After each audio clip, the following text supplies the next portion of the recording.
initially, when all of this hit, one of the first things we were asked to look at by our clients were the application of the force majeure clauses in their contracts, and both their ability and the ability of their counterparties to walk away from the deal. And just if folks are out there that aren't quite sure what we're talking about, a force majeure clause is the clause in a contract that basically says if an event occurs that's outside the control of either party, then that event prevents them from performing under the contract, well, then their performance and liability is excused.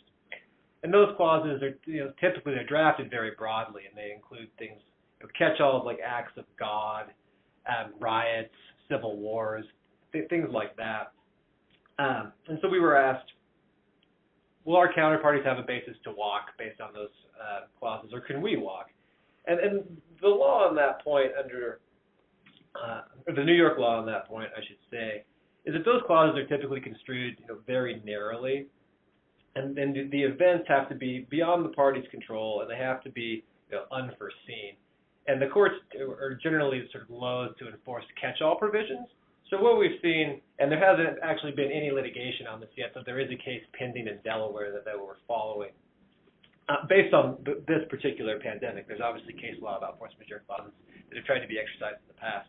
But what we're seeing is that based on that prior case law, trying to invoke a general catch-all like an acts of God or something like that, courts typically won't enforce that. But if the type of event that you're talking about, like an epidemic or a disease or something like that, is specifically in that clause, then the parties that are trying to enforce will probably have better luck.